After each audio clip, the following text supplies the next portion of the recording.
مسا قلب اخوك. المهم لو ما اتفرجتش على الجزء الاولاني يا ريت ترجع تتفرج عليه الاول وبعد كده تجيلي. وشكرا على حوالي 1000 لايك اللي انتوا عملتوه لي حرفيا في الجزء الاولاني. ويا ريت نفجر زر لللايك يا جماعه، والله ببلاش اقسم بالله ببلاش. عايزكم توصلوا ل 2000 لايك ويلا بقى نبدا. يلا كده بسرعه يلا نبدا بالشيوري. وبتقول لهم انت ياض منك ليه، يلا بقى ركز معايا لو انتوا عايزين تترقوا الرتبه الف فلازم يوما وتشيكا يوصلوا اصلا الرتبه بي الاول، وهي اصلا مش ناس ذكاوه يعني. والطريقه هي بانهم يجمعوا نقط لما يقدموا في تجنيد، وانهم يهزموا معظم اللي في الرتبه جيم كلهم عشان يقدروا يخشوا في البطولات التصنيف ويترقوا الرتبه الف بعديها. فيوما بيقول لها طب حلو قوي ده، ما راح اجيبهم لكم كلهم في شويه الرتبه جيم كلها. فشيوري بتقول له اهدى بس اهدى، التجنيد اصلا بيفتح 3 مرات بس في السنه، والمره الجايه اصلا قدامها 3 اسابيع. فهنا يوما بيزعل. بعد كده جيم بيقول له انت زعلان ليه يا ابني، انت كده كده محتاج تتدرب على التريغه اصلا بتاعنا، انك ممنوع تستخدم التريغه الاسود بتاعك. بعد كده بنشوف تشيكا هيخلوها مقاتله ولا مشغله ولا قناصه ولا ايه، فبنعرف انها ما بتعرفش تعمل اي حاجه خالص. فجيم بيقول لها طب ما تخليه قناص بين التريون عندك اصلا عادي. بعد كده كل ما بيتخش مين اللي كان الفاصوليا بتاعت انت؟ اكيد جبنه براميلي والتسع عيال دول هم اللي كانوا جبنه. احنا اسفين قوي يا بنتي، ما عندنا ضيوف، نجيب لك غيرها عادي يعني. يلا انا عايزها دلوقتي. ما طب بكره بالليل دلوقتي. كيوسكي وريجي بيخشوا في الصداع، الواحد ما بيعرفش ينام في المكان ده ولا ايه بالظبط. ايه ده او مين دول؟ انتوا ناس جديده ولا لا؟ مش عايزين، ما فيش اصلا فاصوليا تكفينا كلنا، يلا امشوا من هنا يلا هش. فجيم بيقول لها انا ما كنتش عايز اقول لك اصلا، بس طالما انت مصره انا هعرفك من دول اخواتي اصلا وما عندهمش مكان اساسا يباتوا فيه. يرضيك اسيب اخواتي طيب اللي من لحمي ودمي يعني في الشارع؟ ايه اخوة انا اسفه، وريني كده شكل اهو شبه انا اسف. هولي بقى كده اعرفكم على العبيط اللي بتصدق اي حد واي حاجه اصلا في اي وقت، وهي كيريو. فجيم بيقول لها انا عايز بس ما توقعتش والله العظيم ان انت تصدقي يعني، ما انا عارف انك عبيطه بس مش للدرجات دي يعني. لا استني بس، هو الرئيس ذات نفسه هو اللي امر اصلا بان هم يتعينوا عندنا في الفرع، بس هم طبعا هيقدموا الاول في التجنيد هناك مش هنا عشان ما فيش مكان طبعا هنا. وحاجه كمان كل واحد فينا هياخد واحد يدربه، فهي بتختار طبعا بتقول انا عايزه اقوى واحد فيهم طالما كده كده هدرب، فانا هاخد يوما وشكله قوي. فايفون بيقول لها لا عندك نظره، لا عايش عليك. بعد كده ريجي مع تشيكا وكيوسكي مع ميكو. يلا بقى يا جماعه كده يلا بالتوفيق بقى. فجين هنا بيخلع طبعا، بتقول لها كده جربي يلا قولي تريغا اون، وهي لما بتقول تريغا اون فبتتحول ايه ده اتحول. فبتفكرني هنا بفتاة القوه والله العظيم لما بتحول. يا كانت ايام جميله قوي. المهم بنكمل كده وبنعرف ان الجسد الحقيقي بيتخزن اصلا في تريغا، وان هي مش هتحس باي حاجه. فبتقول لها جربي كده قروسي، فهي بتقرصها اصلا. يا بنتي مش انا انت وانت هتحسي بيا الله يخرب بيت. شيكا بتخش كده في غرفه تدريب، والغرفه بتكون غرفه افتراضيه، والمهم بتخش تتدرب كده على الهدف. واصلا اول مره بتجيب، فهنا بيقول ان الايم بتاعها حلو قوي، وبيقول لها معاكي ساعتين 3 مثلا كده لغايه اما اصلا التريون عندك يخلص وطاقتك تخلص، واطلعي عادي استريحي وبعد كده خشي تاني. وهو طالع بتقول له هي عملت ايه معاك، فهي بيقول لها هي مطيعه وكل حاجه وحاجه بتريح، بس يعني هي هتنفع في القتال اساسا، مش مكانها، دي مكانها تروح تلعب في المراجيح. تل يوم اهو يا ابني بقول لك ايه على الابيض كده، انا ماشي على البركه تمام، فانا مش هعرف اعلمك وما علمتش حد قبل كده، فانت اتفرج واعمل زيي وخلاص. فبيقول لها هو انا ينفع بس استخدم كامل قوتي ولا لازم اكون متحجم بحاجه؟ فهي بتقول له كامل قوتك. تعالى هلا وزع، تعالى اعمل اللي انت عايزه، انت اصلا كده كده مش هتكسب. وزع انا اسمي يوما يا قطه، يا قطه يا كونامي اسمي كونامي ثانيه لا والسن قبل الكونامي. عيني عليك يا ابني عيني عليك، انت متاكد ان انت رتبتك بيه؟ انت ضعيف قوي ليه؟ وكونامي هنا كانت طالعه زعلانه قوي، هم لعبوا 10 جولات بس هي خسرت اخر جوله وكانت 9-1، فهي زعلانه قوي. فهي بتقول ما تفرحش بس بالفوز بتاعك، ما تفرحش، ده هي مره وكانت بالحظ ومش هتتعاد تاني. اقول لك تعالى نخش تاني، يلا بقى انا هعرفك ان اخرك فاضي. انت قلق بروت قلق، الحوار ده مش جاي معاك بحاجه، تهزها كده يا اسطى احسن من عادات. بعد كده التاني ده بيرجع، ايه ده هي لسه بتتضرب؟ طب هي فين طيب تشيكا دلوقتي؟ هي جوه. طب استني كده اخش ابص. ايه ده انت بتعمل ايه هنا؟ ايه في ايه غلطت؟ طب هو كان المفروض اخرج تقتلني لما الطاقه تخلص في 2-3 بس هي ما خلصتش عادي، ممكن اكمل ايه اطلع. نبدا الحلقه اللي بعديها. ايه ده يا ابني ايه ده يا حبيبي في ايه؟ هو انتوا لسه بتراقبوهم؟ هو اصلا قاعد جعان يا ولاد المحظوظه دي كلها لحمه. بعدين ايه ده في ناس مسؤوله عن اكلات معينه وناس اكلات ايه ده؟ امال اكله الكاري دي مين مسؤول عنها يا اسطى؟ هو ده ليه علاقه بالطريقه اللي احنا جايين نسرقها؟ بنعرف ان اقوى فريق اصلا رجع كان في عالم النيبا، وبنعرف ان هم جابوا 4 اسلحه طريقه جداد. وبعد كده بيقول له يا باشا ما تكبر لي السفينه شويه، رجلي بتخبط في اللي قدامي، هو ده ميكروباص اصلا يعني ولا ده ايه بالظبط؟ بيقول له بص يا بابا بس يا حبيبي اكبرها لك ازاي؟ ما انت عارف انها بتتحرك بتتحرك اصلا بالتريون، وما فيش اصلا تريون يكفي ان يمشيها. بعدها بيحكوا لهم على الاوضاع وعن النيبه، وبيستغربوا قوي النيبه ينضم اصلا لينا وعند فرع تماكما. طب ازاي؟ اوريدي اصلا فرع تماكما المهندس اللي كان صممه قبل كده هو اصلا كان نيبه، فده حاجه طبيعي، الفرع ده خاين اساسا. بس المشكله هنا مش في النيبه خالص، النيبه سهل ان احنا نقتله في اي وقت، بس المشكله في تريغا الاسود. فان فرع تماكما يكون عنده 2 تريغا اسود، فده هيبقى صعب جدا، وهيبقى فيه اختلال اصلا في التوازن عندنا، لان كده هيبقى الفرع ده حرفيا جبار. فالرئيس بيقول لهم انا عارف ان انتوا لسه راجعين وتعبانين، بس لازم نجيب تريغا ده في اقرب وقت. فبيقول له ماشي، ممكن نهجم عليه النهارده. هم بيبقوا موجودين في الفرع امتى؟ لان احنا مستحيل نهجم عليه كلنا وهو في الفرع، عايزين نعرف بس هو بيطلع من الغرفه امتى، او بيروح يشتري حاجه امتى، او يعمل ايه. المهم بيقرروا ميعاد بالليل كده وبيقولوا تمام، بيتفقوا عليه. بعد كده بنرجع للفرع وبنعرف ان هم عاملين يتخانقوا. فريجي بيقول ان تشيكا اصلا تبقى من افضل حرفيا القناصين اللي هتوصل الرتبه الف باسرع وقت. كونامي بتقول لي يا حبيبي ايه يا بابا، مفيش حد احسن من التلميذ بتاعي، انا تلميذي فوق فوق فوق فوق فوق، وجدي بنا بيت يرمع فيه الخيل، واحنا عيلتنا كلها خياله. فيبصوا لميكومي فعلا، وهو ب4 عيون ده عمل ايه معاك؟ هيبقى حلو، ده اللي اقدر اقوله لك، هو هيبقى حلو. ضعيف يعني؟ لا احنا مش عايزين حد ضعيف هنا. بس بقول لك ايه، عارفه قال عليك ايه؟ قال عليك انك بتبقى قمر وكيوت قوي اصلا. ايه ده بجد؟ ما تكسفنيش. ايه ده؟ لا اكيد طبعا، لا انا بضحك عليك، انت مغفله. وبعد كده بتضربه. الله، وانا مالي يا لمبي؟ انا مالي، هو اللي ايه. بعد كده كله بيروح عشان يتدرب، بيقول له انت يلا نتدرب. هو ايه يا حبيبي، هنفضل كده قاعدين زي خيبتها؟ فبيقول له يلا تمام. فبيلاقي نفسه بينظف. ايه ده؟ ايه مين هو ده؟ ليه علاقه بالتدريب؟ عادي يا حبيبي، انت لازم تتدرب. انت الاحداث اللي جايين يسرقوا اصلا التريغا واقوى فريق حرفيا في برضه. كيبي يقول له انت بتجري ليه يا اسطى؟ في ايه؟ عادي، بالراحه مش قادر. وفي ايه ده؟ الكبير يقول له يا ابني نفسي، يا ابني بطل جري بقى وفرهده، ما ممكن كنا نركب مواصلات عادي ونروح. فجيم بيقول لهم السلام عليكم، ولا التلاجه فيها ميه، تحبوا اوصلكم يا جماعه انتوا رايحين فين؟ وبنرجع تاني وبنعرف ان النتيجه اصلا اتحسنت بتاعت يوما 7-3. يوما بيقول له ما تسيبك من ميكو مره وتيجي تدربني. بيقول له لا اسف مش فاضي، ممكن نكررها في وقت تاني عادي يعني، عشان المشكله انا دلوقتي ورايا حاجات كتير. بعد كده نرجع تاني لجين. فبيقول لهم ايه ده يا جماعه، ما حدش هيقول لنا انتوا رايحين فين ولا ايه، ولا انتوا ايه خرص ولا ايه؟ بقول لكم جربتوا تواجهوا تريغا اسود. فاحنا بيقولوا طب ما توسع طيب واحنا هنروح نجرب. لا انتوا فهمتوني غلط يا جماعه، انتوا هتواجهوا التريغا الاسود بتاعنا احلى من بتاع يوم على فكره. يقول له انت يا جين انت مش عارف ان القتال اصلا ما بين العملاء ممنوع ولا ايه؟ فاحنا بيقول لهم طب ما تبصوا لنفسيكم انتوا كمان، ما انتوا القتال برضه معايا ممنوع. فبيقول له فكيبي يقول له بس في نقطه، هو اصلا النيبه لسه ما تعينش رسمي، انت بس اللي عايز تعينه في دماغك، فاحنا نقدر نعمل معاه حاجه دلوقتي. بس انت باستخدامك التريغا الاسود وانك تقف قدامنا، انت كده حرفيا بتعلن الحرب قدامنا حرفيا. فعايز اسمه جويا بيسال سؤال كده، اجين انا ممكن اسالك سؤال بس كده؟ اسال يا قلب اخوك، انا مش قصدي حاجه يعني، وانت يعني سيد الناس، بس انت ناوي تواجهنا كلنا كده لوحدك؟ جين لا بص كده يا قلب كويس، بص كده حواليك كده 360 درجه، هتلاقي كده حبه ناس اللوز. نعرف ان مدير شينوبا اصلا بعت فرقه اراش عشان تساعدهم. بعد كده جين ما تنسحبوا يا جماعه وخليها ودي كده احلى ولا ايه؟ شايفين ايه يعني؟ انا شايف ان انت تخسروا بالتاثير الجانبي. الكلام بيقول التاثير الجانبي، لا انا بقول لك ايه، علم الغيب حرام، اسمع مني، احنا نجرب ونتاكد. نرجع بالاحداث تاني للبيت اللي هي في الفرع، وبتشرح لهم اصلا ان التريغا متكون من اكتر من تريغا، وفي تريغات بتوصل ل8 تريغات جواها اصلا، زي مثلا بتاعه جين، وبتستخدم في الدفاع والهجوم. وكي هنا بيواجه جين والاثنين متكافئين حرفيا، وقائد فرقه اراج اصلا بيدمر المدينه كلها. وكي بيقول له ايه ده هو انت احسن مني في حاجه؟ طب يلا. وطبعا بنعرف ان القناص مش عارف اصلا يصيب جين، لان هو اوريدي بيستخدم التاثير الجانبي بتاعه. نعرف كده ان بيتحالفوا الفرقتين دول بقى هم معاهم 2 تريغا اسود اصلا، وتلت المحاربين حرفيا اللي في المنظمه كلها. بعد كده بينفصلوا على بعض، وواحد بيقول له انت اصلا واقف مع النبا ليه؟ فبيقول له ان جين قال له ان ده لصالحهم اصلا، وجين ما بيكدبش. انت بتهزر يا اسطى؟ انت هتقف مع النيبه وهتعمل كل الحرب دي علشان حاجه تافهه زي كده؟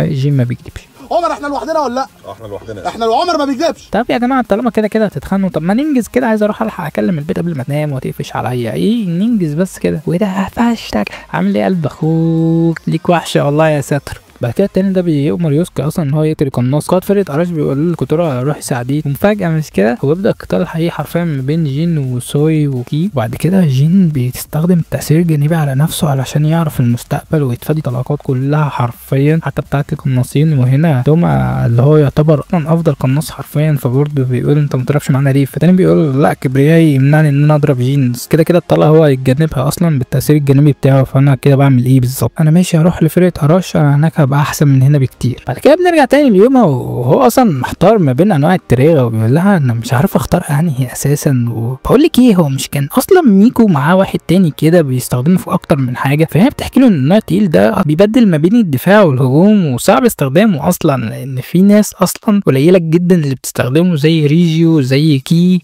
وقال للعلم كي هو من افضل الناس حرفيا، وكان منافس جين اساسا. بس كان دي ليه؟ اصل هو كان فتره كبيره وكان دايما في البطولات هو الاول وجيني تاني. فضلوا على كده فتره كبيره جدا لغايه لما اصلا جين بقى معاه تريغه الجديد اللي هو اسمه العقرب. وعموما التريغه ده اصلا اللي انت ماسكه على العلم يعني، بس ما عادش القتال ما بينهم من اخر مره لما هم كانوا بيتنافسوا على التريغه الاسود. بس التريغه الاسود رفع كيف، فطبعا جين مش قدامه منافس، هزم كل الهبل اللي قدامه وخد التريغه الاسود. واحد كده بيتكلم يقول يا جماعه فوق، ده بيلعب بينا كده، بيحاول يتسلى بينا علشان ياخر الوقت ويخلي الطاقه بتاعتنا تخلص، وهو عمال يجري اساسا وما دخلش في قتال جدي ولا مره لغايه دلوقتي. اصلا المفروض نسيب جين ونروح للنيبه اساسا، احنا اصلا جايين للتريغه الاسود اللي مع النيبه مش مع جين اساسا، احنا واقفين غلط كده. فجين بيقول له انت رغاي قوي ليه يا اسطى، في ايه؟ سمعت صوت القطر قبل كده؟ وبعد كده بيفعل التريغه الاسود بيقتله من ضربه واحده وبيقول له يلا غدا الملاعب اجري يلا. بيفعلوا غدا الحرباء. وبنعرف ان قوه التريغه الاسود اللي هي خاصه بجين هو عباره عن 8 امواج بتعرف تنتقل الضربه دي في اي مكان حرفيا ممكن هو يشوفه، بس بيكون مكان صلب زي الحيطه او جدار او الارض، وبيقدر يكمل السيف وبيطلع يموت اي حد عادي خالص. فكي بيقول له التريغه بتاعك ضعيف لما انت بتكون قريب، اصلا هو حلاوته لما تكون بعيد وهتخسر القتال ده. فجين بيقول له شطور، وراح ضربه بالشلوط وجاري، وكان نصر بيحاول يضرب عليه بس مش عارف طبعا. وجين بينقل طبعا ضربه في الحيطه وبيسيب بيها كي، وبيقول له كان نفسي تقعد معانا كتير. فكي بيقول له ايه يا اسطى ما انا قاعد مش ورايا حاجه، انت وراك حاجه؟ والاثنين كده بيخشوا يساعدوه، وجين بيضرب واحد وبيحاول يموته، والتاني كده بينزل سيف في الارض عشان يطلع يموت جين، نفس فكره التريغه الاسود بتاع جين، وبيعرف يسيب بيه جين. وكي اصلا كان مستني لما هو يكون مخلص ال8 امواج بتاعته بيروح يضربه، وهنا بيغفله من ورا، بس جين في موجه من الموجات لما هو ضربها خلاها تلف وترجع تاني وعملت حواليه حرفيا زي مربع او دايره. وجين بيلقح عليه ويقول لها انا عارف ان انتوا اقوياء يا جماعه بس بعدي سوري يعني. المهم بنرجع نكمل تاني بسرعه الشرح عن التريغه الهجومي. فبنعرف ان في طلقه عادي وفي رصاص متفجر وفي تاني ثاقب بيخرم اي حاجه حرفيا وبيغير مساره، وفي رصاص كمان ان هو بيغير الموجه بتاعته وبيروح يحاول يطارد الهدف باي طريقه. قلب اخوك. بعد كده بنشوف فرقه اراش اصلا حط عليهم حرفيا انت بتجري انت بخير يا اسطى، انت شايف ايه محطوط عليا لو مش واخد بالك يعني. وبنرجع تاني كده للبت اللي هي من فرقه اراش اصلا ومجهزه خيوط ريون وبتشيل حركه الخصم حرفيا وبتكسب وبتقول له باي باي كامبورا. بعد كده بيقول لها كامبورا وباي باي انت جايه معايا، ويزقوها لبره كده عشان تكون مكشوفه والتانيين يضربوها. ودخل الولد بتاع قلب اخوك اللي هو من شويه ده وحماها قبل ما تموت، قناص بيجي يضربها وحماها تاني وما خدت ضربه مكانها وهو اللي بيموت وهي بتتاثر بس مجرد تاثير برجليها. وبيقول احنا كده بقينا 3 ضد 2. فنن 3 ضد 3 انتوا نسيتوني ولا ايه؟ انا القناص يو. بعد كده التانيين بيستخبوا في الزاويه اصلا ما بين المباني، والقناص بيحدد مكانهم عن طريق الاجهزه التتبع اللي هي معاهم. نعرف ان هم سابوهم اصلا وكانوا متجهين ناحيه جين، واخيرا جبتك. فعل نايزك اصلا بيجيبه يوم. طب البتاع اللي اتضرب عليا ده اصلا اللي هو تقيل ده نوعه ايه بالظبط؟ فهي بتقول له ان هو ده نوع اختياري اصلا وبيبقى مخصوص لشخص معين ومعمول عشانه بالظبط، والمهندس بيبقى عامله له. وفي نوع تاني اصلا بيستخدموا القناصين اصلا عشان يغير مكانهم، واي حد يقدر يستخدمه، بس هو القناصين بالاخص بتستخدمه عشان تغير مكانها لحظيا، بس بشرط ان لازم يكون شايف المكان اللي هو هينتقل ليه. بعد كده قائد فرقه اراش بيستخدم الدرع اصلا وبيحمي نفسه. هنا بيقول له ما عاملينك طعم، طب فين اتباعك؟ طيب كده راحوا فين؟ والله يا باشا انا ما عارف، اصل هم مشوا وسابوني الواطين وراد الواطي.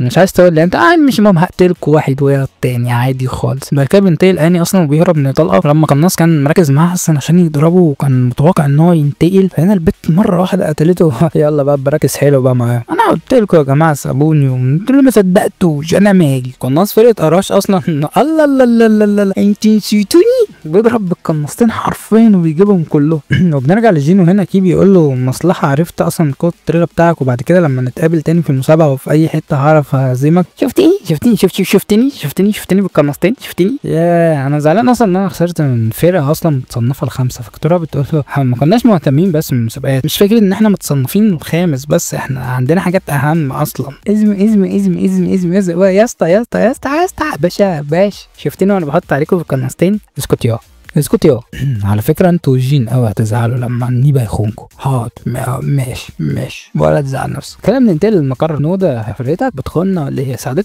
خيانه انا خونكوا؟ هو اصلا حد كان قال لي ان في اصلا مهمه حصلت انتوا عملتوا المهمه دي من غير ما تقولوا لي اساسا؟ انا ما اعرفش مين ضرب ومين ضرب، انا مالي. بس العلم بعد اللي انتوا عملتوه ده اي حد هيهاجم النيبه او يحاول يسرق التريغا الاسود انا اللي هتصدى ليه بنفسي. وبنعرف ان طبعا هو احسن واحد استخدم التريغا العادي في المنظمه كلها. قائد المقر بيقول له تمام ماشي المره الجايه نستخدم امو. وهو جواته كباره من رتبه اس. ايه ده؟ انت ناوي تدمر المدينه كلها ولا ايه؟ يعني انت عارف ان هو ما بيعرفش يسيطر على قوته. سامع عليكم اللي التلاجة فيها ميه. انت بتورينا اصلا وشك ازاي بعد اللي انت نيلته ده. ايه ده بس كده يا ابا الحاج؟ اصلا في فرقه بتاخد دلوقتي الناس كبار اللي فوق ال60 وتجيب لهم ضغط وسكر، ايه ده انت راجل كبير. وبعدين اصلا انا جاي اتفاوض يعني مش جاي اعمل حاجه، انا عايز اجند يوما. ايه ده نيبه؟ انت مفكرني هوافق كده بسهوله؟ نو هديك مقابل اكيد طبعا. تاخد التريغا الاسود بتاعي على فكره حلو ولسه قاتل لك بيه 6 من شويه واصلا من احسن العملاء اللي عندك. انت بتهزر صح؟ ايه الصفقه الزباله دي؟ طب ما انا عندي حل احلى بقى. يعني مثلا انا هعتبرك خاين وهقتلك وهاخد التريغا الاسود بتاعك وهقتل النيبه وهاخد برضه التريغا الاسود بتاعه. ومش كده وبس، لا بوشكاش محفوظ بيضحي النهارده.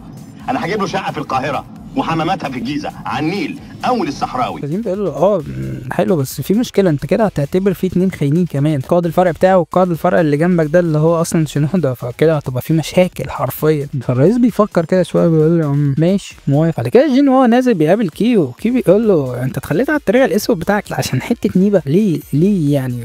روح هاته بسرعه وتعالى قاتلني دلوقتي. انا عامل حساب ان هيحصل قتال تاني اساسا بيني وما بينك. تاني ده بيقول طالما انت كده ناوي تتخلى عنه اصلا بداتش المفاوضات ليه من الاول؟ فجيم بيقول له انا لو كنت بداتها من الاول كان التريغا الاسود ملهوش اهميه قوي، اما هو لما هزم 6 من احسن الناس اساسا في المنظمه فبقى ليه قيمه كبيره. فالتاني بيقول له يعني احنا كنا لعبه اصلا عشان المخططات بتاعتك تبقى حلوه. فبيقول له شطور عرفت منين؟ فكيم بيقول له طب ايه السبب اساسا ان انت تساعد النيبه للدرجه دي؟ فجيم بيقول له ان القائد العام برضه ساله نفس السؤال بالظبط والاجابه بكل بساطه ان هو عاش حياه وحشه قوي وكان عايز يديله فرصه جديده. وكمان بيكمل كلامه بيقول ان هو لما تخلى على التريغا بقى الفئه الف وهيقدر اصلا يخش معاه في المسابقات تاني. فهنا كيبي يفرح وبيسكت بيقول له خلاص لو كده ما عنديش اي مشاكل يلا. المهم بيبدا كده يوم الاختبار وبنعرف ان فرقه اراش هي المسؤوله عن المسابقه وبنعرف ان لها شعبيه كبيره جدا اصلا ما بين الناس. وبيجي الناس اللي بتختار القناصين وبيختاروا كده تشيكا وبيودعوا تشيكا كده. المهم بيبدا الشرح بعديها ان هم يبصوا على ايديهم وبعد ما يبصوا على ايديهم بيلاقوا ارقام كده ومعظم الناس بدا من 1000 الا الناس اللي اعترفوا بقوتها والناس دي بتكون بدأ برقم اكتر من كده. المهم الهدف هنا ان هم وصلوا الرقم ده ل 4000 عشان يترقوا الرتبه ب وهو عن طريق حاجتين. الحاجه الاولى عن طريق التدريب اللي بيحصل مرتين في الاسبوع او الحاجه تانية ان هم يقاتلوا بعض. المهم البنت الدكتوره بتقابل ميكو وبتقول له انت بتعمل ايه هنا اصلا؟ انت مش مترقى اصلا الرتبه بيها قبل كده؟ والمهم بيقول لها ان هو جه عشان يقدم طلب عشان يصطحب يوما وتشيكا اصلا معاه الفريق وبتقول له ان هو ده النيبه يعني اللي هو جيم كان بيتكلم عليه. فبيقول لها فهنا بتستغرب. المهم بيبدا اول تدريب كده بانهم يروحوا يقاتلوا النيبه وبنعرف ان في غرفه افتراضيه بتكون من تريون والغرفه دي حرفيا شبه الواقع بالظبط. هو اي حد بيحصل له اي حاجه ما بيحصلوش اي حاجه في الحقيقه وان الغرفه دي بتزود التريون وتريون حرفيا ما بيخلصش بتاع جسمك. المهم الحد الزمني هو 5 دقايق ان هم يقتلوا النيبه ده. تقول له انت خلصتها اصلا في كام ثانيه؟ صحيح ما اتكلمش. هو اصلا بنعرف ان هو اوريدي ما خلصهاش اساسا وصلت في الامتحان ده. المهم بنشوف المجندين بيخلصوا اصلا في قد ايه واقصى واحد خلص اصلا في 58 ثانيه حوالي دقيقه وبيقول ان ده تقريبا ممكن يبقى احسن واحد السنه دي. المهم يومها كده بيقولوا له يلا اجهز ابدا ايه خلاص فين خلصها في 6 من 10 ثانيه يعني اقل من ثانيه فين. المهم هو ده النيبه اللي كان في المدرسه. انا كده بقى اتاكد وبتفرح طبعا مش هو اللي كان قتل النيبه اساسا. المهم في ناس بتقول له انت كداب وخش ابداها تاني. المهم بيروح يبدا تاني ويخلصها في حرفيا 4 من 10 ثانيه حرفيا اقل من نص ثانيه المره دي. المهم بيخش بعدها كده كراسمه هنا البت تقريبا بتموت فيه حرفيا. بتقول له ما تيجي تدربني تاني زي ما كنت بتدربني قبل كده؟ يقول لا انت قوتك اصلا بقت حلوه بس لو انت عايزه حاجه يعني تخصني او كده انا بدرب الواد ده الايام دي ما تيجي تدربيه معايا. فهي طبعا غهرت انت بتدربه مش عايز تدربني انا حته الكلب المعفن اللي ما بيعرفش يعمل حاجه في حياته ده رتبه به المعفن الجربوع. المهم بنكمل كده مع غرفه القناصين حرفيا وبنشوف تشيكا مع الناس. طبعا المسؤول عن الغرفه دي واحد من فرقه اراش اللي هو القناص اصلا. فهنا بيقول انتوا 7 وهنبقى 8 يا اسطى 8 انا التامنه معلش ما شفتكيش بس انت وزعه. المهم بيكمل شرح كده بيقول ان في 3 تريغا اصلا هم الاساس. المهم الاول هو العقيب وهو بيسيب من مسافات بعيده جدا بس هو طلقته مشكلتها ان هي ضعيفه ضعيفة شوية نسبيا، بس هي افضل طلقة حرفيا واكتر حاجة الناس بتستخدمها من بين القناصين. ويدور كده على حد يجرب، المهم بيختاروا واحدة بيقول لها عاش عليكي بعد ما بتجرب. بعد كده النوع التاني هو البرق، هو خفيف ورصاصه سريع حرفيا واستخدامه سهل وكل حاجة، بس مشكلة الدروع بتصده حرفيا، فمحتاج تضرب اكتر من طلقة علشان تخترق الدرع. وهنا بيجرب على واحدة وبيقول لها عاش. والتالت طبعا والاخير هو ابو منجل، وطبعا بيركز على قوة الضربة الواحدة، بيسحب من قوة المستخدم نفسه، وهو نوع متفجر بيفجر الحاجة اللي قدامه. المهم بيخترق الدروع وكل حاجة، بس ليه مشكلة طبعا ان هو بطيء. بيقول مين هيجرب، فبيختار تشيكا. المهم بيقول لها هنا اضربي، فهنا بتقول له اضرب عادي، طب بعد ما اضرب هجري او هعمل حاجة او كده ولا ايه؟ هنا كله بيستغرب وبيضحك عليها، تجري فين يا بنتي انت قناصة تروحي فين؟ بس طبعا كله بيضحك ما عدا الاثنين من رتبة الف، وهم عارفين اوريدي ان كلامها صح، المفروض تجري عشان القناص هيكون مكانه اتكشف. بس طبعا الحوار بيعدي، بيقول لها عادي اضربي. وبعد كده بتقول له طب بالنسبه للحيطه والجدران دي متاكد ان هي قويه؟ فهنا بيقعد يشرح لها ويقول لها الجدران دي حرفيا معموله من التريون ومستحيل اي حاجه تخترقها، والارض والدنيا. المهم عاش فيها. المهم هي هنا بتضرب حرفيا بتبيد كل حاجه قدامها، حتى بتخترق الحيطه ذات نفسها وبتخرمها. فهنا انت اللي قلت ان هي تقريبا من اقوى الحيطان في العالم، وانا اسف. وبنرجع تاني ليوما كده مره واحده، وبنعرف ان هو بيتكلم قائد فرقه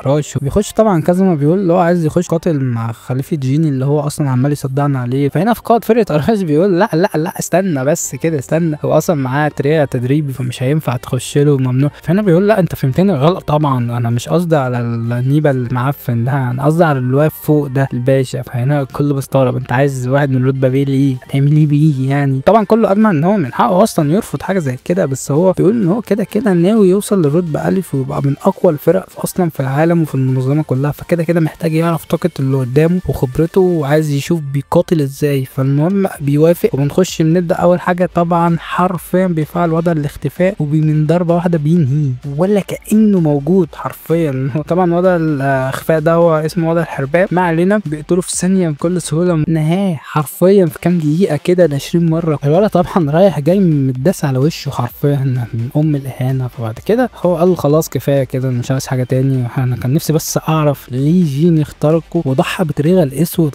سلاح حرفيا يقدر يدمر العالم، مش عارف حاجه زي كده. طب بقول لك ايه، ممكن تقاتلني مره كمان؟ فعشان بيقول له النتيجه مش هتختلف، بس ماشي ما ولا تزعل نفسك تعالى. المهم بيبداوا طبعا، واول حاجه بيرجع يفتكر كلام كراسو، وهو بيقول له طبعا ان في نوع بالرصاص بيضرب كده من غير استخدام الاسلحه، وان هو بيجمع طاقه بايده وبيخلي ايده هي السلاح. واحلى حاجه فيه طبعا ان هو بيقدر يتحكم في سرعته ومداها وتقسيمته وكل حاجه، بس مهما كان بيتحكم. فمن ناحيه سرعته هو مهما كان بطيء ابطا من السلاح طبعا هيبقى اسرع من كده بكتير. فالمهم وبنرجع للواقع وبيستخدم نفس الفكره دي، بس هنا علشان يحاول ينشر الطاقه دي في كل مكان عشان يقدر يظهره بكل سهوله. وطبعا هنا ميكو قال انا مش هستنى ويفعل الدرع. فهنا الكل متوقع ان هو هيدافع عن نفسه، بس هو قال لا، راح داخل بالدرع فيه وحرفيا زنقه في الحيطه وبيجمع طاقه كده في ايده عشان يضربه. بس طبعا التاني فهم اللقطه وحضر السيف بتاعه وضربه. المهم الاثنين خسروا، وهنا حصل تعادل. فكل استغرب ان واحد من رتبه فيه اصلا ضعيف حرفيا يتعادل كتير قوي، وصعبه حاجه زي كده تحصل. ما هو طالع يوم بيقول له عاش عليك عاش عليك يا يابا. فطبعا بيقول له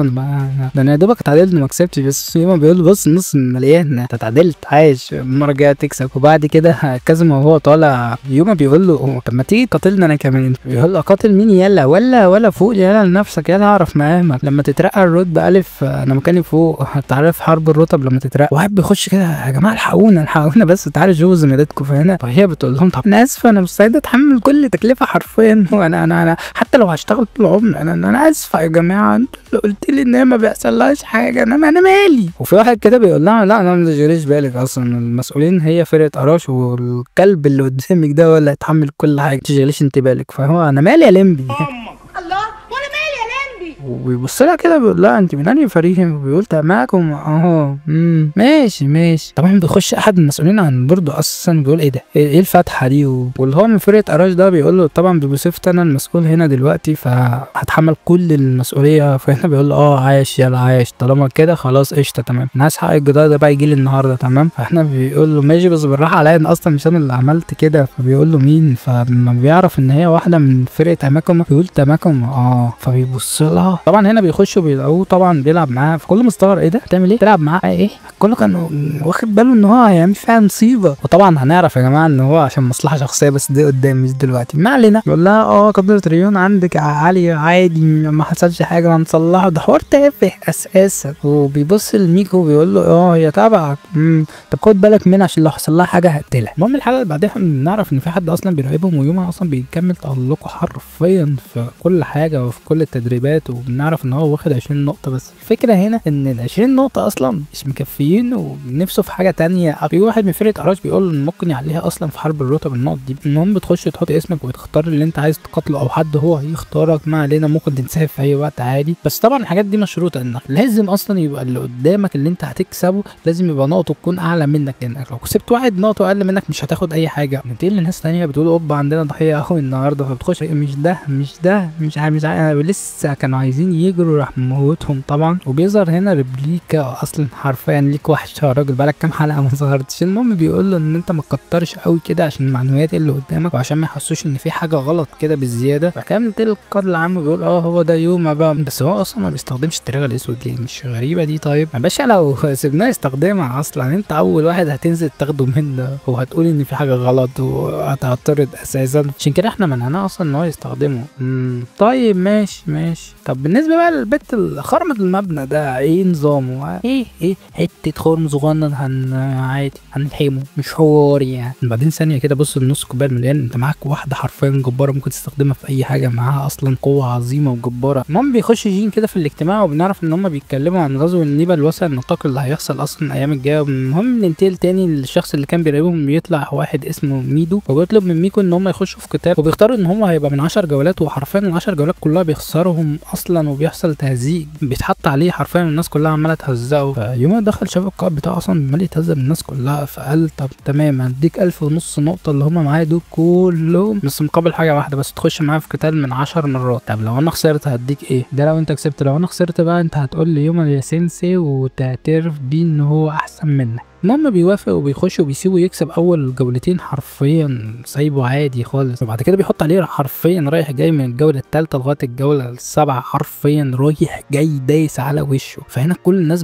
بتاخد بالها، حتى القائد العام بيبص وبيتفرجوا هنا، فبيقول هو ده بقى ما ايه اللي هو بينيله ده. طبعا يوم ما وقفش لغايه هنا كمل وداس عليه لغايه 8-2 اصلا حرفيا ما خلاش الولا يتحرك. وطبعا عشان الموضوع اوفر قوي فجيم بيروح لهم، فاول ما بيروح اصلا بنعرف ان عنده شعبيه كبيره جدا، الناس عماله تقول ده احسن واحد من الرتبه اس. فهنا قال لا يا جماعه ما عدتش من الرتبه اس، انا رجعت تاني الرتبه الف لان انا ما عادش معايا طريقه اس. كده ميدو لما بيطلع بيقول لجين طب ما انا عايز اقاتلك ما تيجي قاتلني، فهنا رفض وبيقول له طب ضمن الفريق. بنكتشف طبعا ان هو طفل حرفيا بيحب جين بس، وطبعا هو لسه منضم من سنه بالظبط. المهم بيعتذر لميكو بيقول له يا سينسي ويعمل له كل حاجه وبيعتذر له بيقول انا اسف. المهم يوما بيخش لهم في الاجتماع فبيقولوا له ان هم عايزين معلومات عن النيبه اللي هتيجي تغزوهم كمان فتره. فهنا يوما بيعترضش بيقول لهم تمام بس حاجه زي كده هتساله صديق ريبليكا عشان هو اللي يعرف الحاجات دي بالظبط، وعنده اصلا الذكريات بتاعت والدي كلها وهو زار معظم العوالم دي. فبعديها طبعا بيقول لهم ان هو مش هيديهم اي معلومه غير لما هم يضمنوا سلامه يوما الاول. فهنا القائد العام بيقول له طالما هو ينفذ كل القواعد انا ما عنديش اي مشكله ان انا احميه عادي ما فيش اي مشاكل. بعد كده ريبليكا بيحكي لهم ان العوالم دي زي المجموعه الشمسيه، اما العالم بتاع النيبه بيبقى قريب من العالم بتاعنا بيفتحوا جسر وبيعدوا. فهنا بنعرف ان في 4 قريبين مننا دلوقتي ممكن هم اللي يغزونا. وبعدها يوما بيتدخل بيقول ان هم 2 هم اقوى 2 هم اللي ممكن يخشوا، واحد معاه 13 حرفيا تريغ اسود وتاني معاه 6 تريغ اسود. فهنا بيتفاجئوا من 13 تريغ كتير قوي. ايوه بس الكلام ده من 7 سنين حرفيا، ممكن يكون الوضع اتغير. ده من الذكريات اللي كانت بتاعت ابوه. وبيوروا لهم طبعا خريطه حرفيا اكبر من الخريطه بتاعتهم عن العوالم كلها اللي موجوده. وبيقول لهم ان حتى ال 13 معظمهم مش هيجوا لانهم بيستخدموا نصهم او اكتر من نصهم في الدفاع، فمحدش هيقدر يطلع كميه كبيره من التريغ كده. وبعد كده بيشكروه وبيمشي وبيقابل مدير شنودا وهو ماشي وبيقول له ان هو ممكن ياكل معاه في مكان تاني علشان عايز يكلمه، وبيقول له ان هو ممكن يرفع النقط بتاعته لغايه 4000 ويدخله الرتبه بيه على طول. فهنا يوما بيعترض وبيقول له ان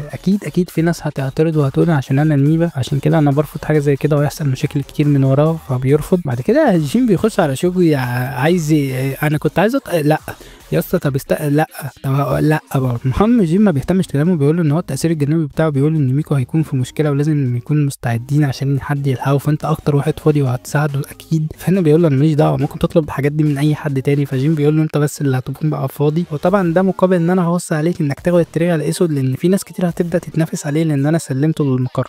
فبيقول له لا برضه مش هعمل حاجه، مش عايز تريغه ومش عايز حاجه. جيم بيكمل كلامه بيقول له عشان تنقذ اختك، واصلا التاثير الجانبي بتاعي بيقول ان انت هتنقذه. وبنعرف ان اصلا شيكا اتعرفت على واحده هي كان ناصر معاها وبتبقى معاها ومصاحبها دايما، وهما بيتكلموا اصلا بيحصل حاجه غريبه ان هي بتغطي على ميكو بتقول له هو انتوا اصلا وتشيكا متصاحبين ولا انتوا ماشيين مع بعض ولا في قصه لفلافا هنا، قصه لفلافا. فهنا بيتكسب بيقول لا مفيش اي حاجه، وفجاه مره واحده بتتفتح البوابات من كل مكان، عدد مهول حرفيا. وبنعرف ان هم بيتقسموا ل5 جهات ماشيين فيها في نفس الوقت، وبكده بتنقسم الفرق ل5 جهات علشان تغطيهم، وده طبعا مستحيل يحصل. فبيقول المدير ان هو هيمشيهم في 3 جهات بس، وهيبعت 2. جين هيروح للغرب وامون في الشمال الغربي. وعلى فكره امون من الرتبه اس عشان تكونوا عارفين، بس من اقوى الناس حرفيا في المنظمه. هنا بيعترض مدير من المديرين بيقول حاجه زي كده مستحيل هتحصل، طب احنا هنغطي الناس دي ازاي؟ والناس دي لو حصل لها حاجه في الجهتين دول والاثنين دول ما عرفوش يعملوا حاجه هيحصل مصيبه والداعمين مش هتدعمنا تاني. بس شنودا بيأكد كلامه ويقول ما عنديش حل غير كده. ونشوف كده الفرق بتنتشر حرفيا في المدينه باكملها، وكمان شنودا بيسمح للفرق جيم ان هم يشاركوا في اخلاء الناس. وبعد كده بننتهي اليوم وهو بيقول في حاجه غلط، مستحيل يكونوا اصلا هم جايين لحاجه زي كده بس، لان هم المفروض يكونوا عارفين قبل كده ان في منظمه وان هي قتلتهم قبل كده لو دول نفس الناس فعلا. بعد كده فرقه ازمه بتقتل بعض النيبه هنا، بس بيلاحظوا ان في نيبه تاني بيطلع اقوى منه من بطنه، فمين ده وفي ايه؟ وطبعا ما بيتاثرش باي حاجه وبيحاول يخطف عميله وبينقذوه في اخر لحظه. وبعد كده بيحاول العميل تاني اصلا لمكعب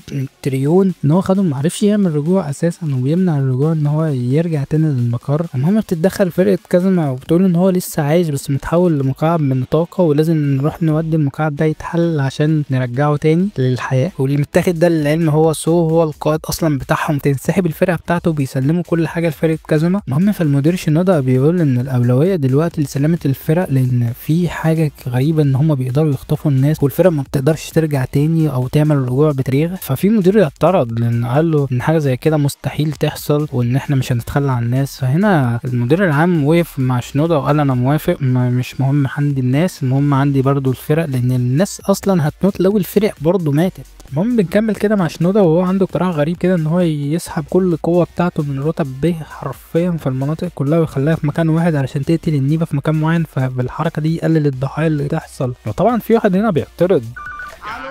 انت ايه حكايتك؟ ايه حكايتك؟ قول لي ايه حكايتك؟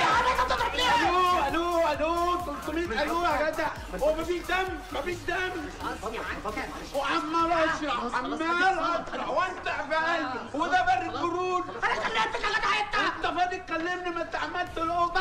في مدير بيعترض طبعا بيقولوا المناطق اصلا اللي هيتسحب منها الجنود دي ما هتبقى عرضه للنيبه ان هي تقتل كل اللي فيها. فهنا بيقولوا ماليش دعوه، مش مهم، المهم عندي ان الجنود تفضل سليمه بتاعتي. فهنا القائد المقر حرفيا المسؤول العام بيقول ما فيش اي مشاكل، انا برضو اهم حاجه عندي الجنود بتاعتي، مش مهم عندي الناس. نرجع كده لفرقه كازما وهي حرفيا بتحاول تقتل النيبه الجديد بس ما بتعرفش، والنيبه الجديد بيلعب بواحد اصلا الكوره حرفيا هي اصلا بالراحه يا اسطى. وبعد كده بنشوف النيبه البشريين اصلا بيراقبوهم وبيشوفوهم، فهنا عمالين يتخانقوا وبيتقسموا فريقين، فريق عايز يخش يهاجم عليهم دلوقتي ويفتح بوابات ويعدي ويروح يقتل الناس، وفي فريق تاني بيقول اللي هو لازم يستنى ان احنا رايحين لمهمه معينه. المهم بنكمل في نيبه جديد اصلا بيحط على ميكو كان هيقتله خلاص، بس بيتدخل يوما في اخر لحظه بيستخدم التريغه الاسود هنا وبيحاول يقتله وبيخبطه خبط دمره حرفيا. وميكو بيقول له انت خدت اذن؟ فيوما بيقول له لا بس هنبقى نتصرف. مره واحده بيلاقي فرقه من رتبه بي اصلا بتحاول تهجم على يوما لغايه ما دخلت فرقه اراشو وانقذتهم وفهمتهم ان النيبه اللي هو يوما اصلا معاهم مش ضدهم. مره واحده طبعا بيشوفوا المقر بتاعهم اصلا بيهجم عليه النيبه اللي هو متفجر اللي شفناه قبل كده. طبعا نعرف ان جدران المقر بقى عليها حمايه من بعد الحركه اللي حصلت قبل كده من شيكا، ودرع بيمتص الصدمه كلها حرفيا وما بيحصلش اي حاجه. بس كمل بنلاقي 3 مره واحده جايين يهجموا ايه. فهنا بيطلع كي وبيهجم على واحده وبيدمرها، والدفاعات بتدمر تانية، بس التالتة بتخبط، وحرفيا بيبقى فاضل خبطه واحده للمقر عشان يتدمر. ويوما بيطلب ان هو يروح مع ميكو علشان يروح يلحقوا تشيكا، بس القائد العام بيرفض وبيقول ان هو مش هينفع، علشان زي ما انتوا حصل معاكم دلوقتي في فرقه اتلخبطت فيكم وضربتكم، فممكن بعد كده يحصل مشكله ان الفرق التانية تفتكرك نيبه فعلا ضدنا وتضربك. هنا قال له طب خلاص ممكن ما استخدمش التريغه، ولسه ما بيكملش. قال له لا برضه، لان عارف ان انت هتعمل زي ابوك وهتستخدم التريغه الاسود في اي وقت لو انت احتجت لكده، اكيد مش هتسيبهم يموتوا قدامك. فالبت اللي في فرقه اراش بتقول خلاص ممكن ابدل انا مع يوما، وخلاص بيتفقوا وبيمشوا، وهم ماشيين اصلا بيستغربوا كلهم، وطبعا كله مستغرب هم ليه بس بعتوا 4 نيبه متفجرين، مع انهم يقدروا يبعتوا اكتر، والحاجات دي بالنسبه لهم مجرد حته الات لعبه، ممكن يبعتوا اكتر، ليه ما بعتوش؟ حتى المقرر مستغرب. ولما رحنا للنيبه حرفيا هم كمان مستغربين، وفي مشكله عندهم وعمالين يتخانقوا مع القائد. المهم فالقائد بيقول لهم انا مش عايز اي حاجه، ومش عايز ادمرهم، ولا عايز اقتل حد، انا عايز اخطف الناس معينه عشان اخدهم واستخرج منهم الطاقه بتاعتهم وبس. ننتقل بعد كده لجين اللي هو رايح اصلا لامون، فيقول له ايه يا ابني اللي انت نيلته ده؟ الله يخرب، هو مش كان في نيبه هنا؟ هو في انت ايه الاباده الشامله اللي انت نيلتها دي؟ هم راحوا فين؟ فهو بيقول له ما بحبش شكلهم اصلا، شكلهم زي الفراخ وكتاكيت الملونه، مش عاجبني فقتلتهم. بيقول له ما ايه تشبيه ده يا اسطى؟ ما علينا. المهم طالما انت جامد قوي كده، طب ما تيجي تاخد المنطقه بتاعتي وهديك الشيبس ده، يلا روح المنطقه الغربيه بتاعتي، وبص عايزك تتوسع، بس اهم حاجه حاول ما تقتلش الناس. المهم ريبليكا هنا بيستنتج ان هم اصلا مش عايزين حاجه غير الناس اللي في الرتبه دي موبيو عشان يستخرجوا منهم تريون. بعد كده تشيكا وصاحبتها بيجروا من النيبه، بتدخل العيال اللي هي كانت عايشه في الدور دي. فهنا حرفيا بيقولوا لهم ان مستحيل حد يجري واحنا موجودين يا جماعه، عيب تجروا، هنقتل لكم النيبه. ولما بيقتلوه بيطلع واحد تاني من بطنه، ايه ده في ايه؟ فالمهم بينفخهم حته ليزر بوم سلام، بيكونوا بيجري معاهم عادي خالص، نو مبدا نو واقع نو ميرور. على المهم بيجي ميكو بيلحقهم في اخر لحظه هو وتورا، وهنا ميكو بيقتله اصلا، بس المشكله هنا ما قتلوش بالسيف، قتلوا بالدرع، بس مش شغال. المهم قتلوا، نحمد ربنا اساسا ان هو ربنا نطع بالسلامه. المهم بنكمل كده مع كتورا، وبنلاقيها حرفيا اسرع من الصوت وعماله تعمل اسلوب غريب كده بالحبال وبتتنطط عليها، بس النيبه هنا بيطلع في الجو بيضرب القطع شويه علشان يخلي كتورا تطلع له، ولما بتطلع له حرفيا حته بوم سلام بينفخها في الارض وبتخسر رجليها، بس في اخر لحظه بتمد حبل كده وبتقتله، بس هنا بتخسر رجليها حرفيا وخلاص هنا بتموت. بيجي نيبه كده مره واحده من وراها بيحولها لمكعب وبيخطفها قدام الكل، ومحدش قادر يعمل اي حاجه. بس هنا نكون وصلنا لنهايه المقطع بتاعنا. انا اسف يا جماعه، بس ده نهايه الجزء الثاني، والجزء الثالث هينزل لكم كمان يومين بالظبط، ويلا مع السلامه.